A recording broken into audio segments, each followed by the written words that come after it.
Hai guys, di sini kami dari kelompok 2. Di sini kami menceritakan tentang si Joko Kandil. Tunggukan video kami, dadah.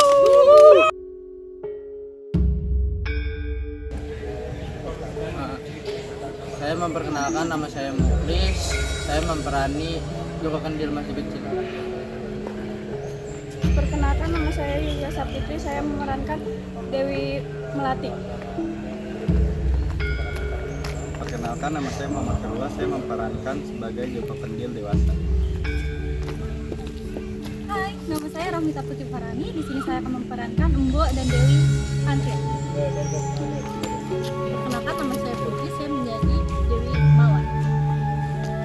Perkenalkan, nama saya Dwi. Saya menjadi raja. Perkenalkan, nama saya Liat. Saya memerankan sebagai pangeran. Perkenalkan, nama saya Wirahus. Saya sebagai pangeran. Perkenalkan, nama saya Sopan. Saya sebagai produser. Perkenalkan, nama saya Fajar. Saya sebagai editor dan kameramen.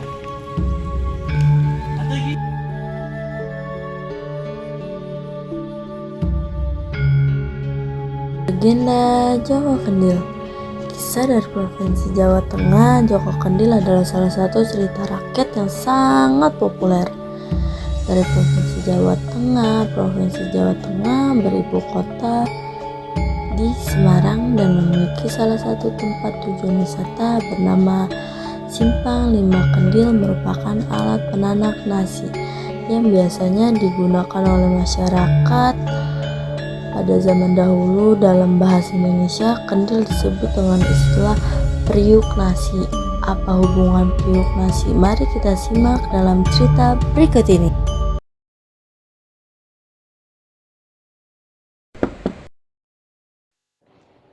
Kamu siapa, Nak?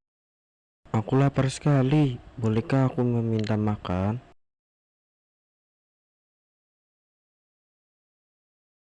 Nak, nama kamu siapa? Kamu dari mana?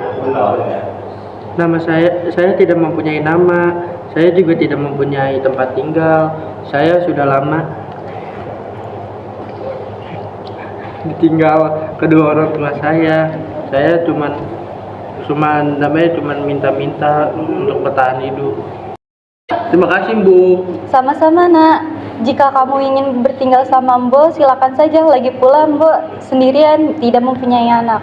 Anak kecil yang dipanggil Joko Kandil itu ternyata sangat rajin, membantu Simbo setiap hari. Joko Kandil bersama Simbo angkatnya bercocok tanam. Joko Kandil juga sering mencari kayu bakar untuk Simbo.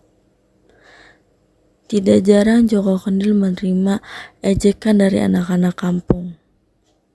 Namun Joko Kandil tidak menghiraukannya. Waktu pun berlalu, Joko Kandil sudah mendapati usia remaja. Di sela-sela waktunya ketika tidak membantu Simbo, Joko Kandil memburu hewan di hutan. Hingga suatu hari ketika beranjak dewasa, Joko Kandil menyampaikan sesuatu kepada Simbo. Bu, aku sudah dewasa. Aku ingin menikah. Apakah kamu sudah punya calon? Nanti biar Mbo lamarkan. Aku hanya ingin menikah sama salah satu putri raja. Joko, kamu tidak ingin mencari calon lain? Pasti putri raja hanya ingin menikah dengan pangeran. Tidak ada, Bu. Aku hanya ingin menikah sama putri raja. Baiklah, Joko. Raja, izinkan anak saya untuk melamar putrimu. Meskipun aku raja, aku membebaskan untuk putri-putriku untuk memilih.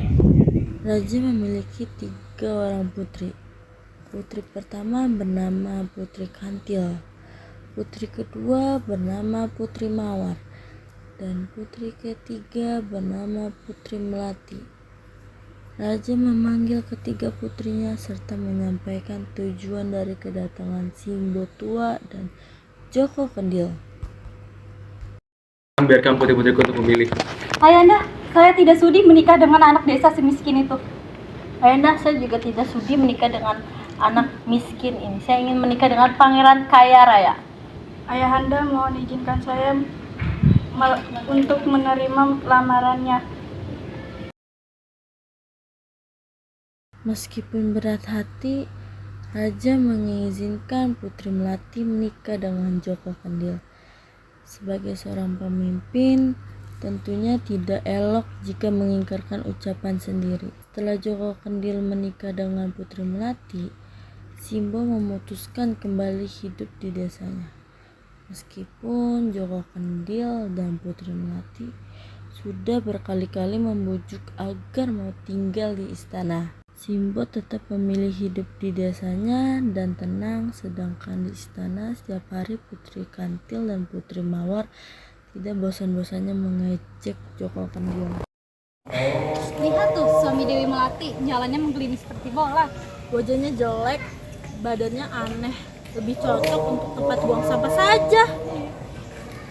Sedangkan Joko Kendil dan Putri Melati hanya menerima itu dengan tabah. Suatu hari, sang raja mengadakan pertunjukan di istana. Pertunjukan tersebut diikuti oleh pangeran dari berbagai kabupaten. Para putri raja tidak ketinggalan dengan menyaksikan pertunjukan tersebut.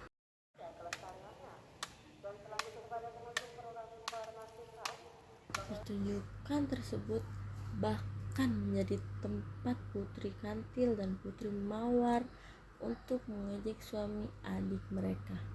Kita yang pantas bersanding dengan pangeran.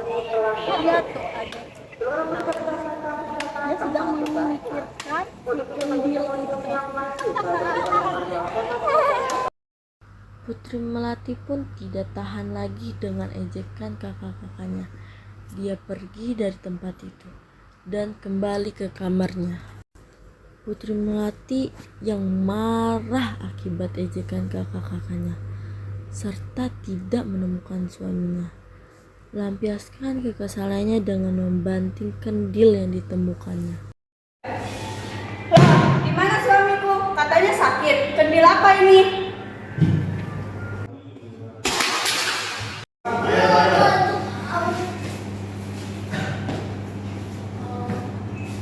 Hei, siapa kamu? Kamu tidak boleh masuk seenaknya. Atau saya panggil Pak Juid. Hei, Putri Melati, saya ini Joko Kendil, suamimu. Pangeran yang ternyata wujud aslinya dari Joko Kendil itu menceritakan bahwa dirinya waktu kecil terkena kutukan penyihir. Kutukannya dikutuk menjadi jelek dan merupai kendil. Kutukan itu akan hilang jika ada seorang yang dengan tulus mau mengangkat sebagai anak dan seorang perempuan yang dengan rela menjadi istrinya. Kutukan itu akan benar-benar hilang jika sang istri memecahkan kendil yang ada di dalam kamar itu. Setelah benar-benar kembali ke wujud aslinya, Joko Kendil yang kini berwajah seorang pangeran itu bersama Putri Melati menemui Simbo. Simbo sangat terkejut dan bahagia melihat anaknya yang dibesarkan kini berwajah sangat tampan dan gagah.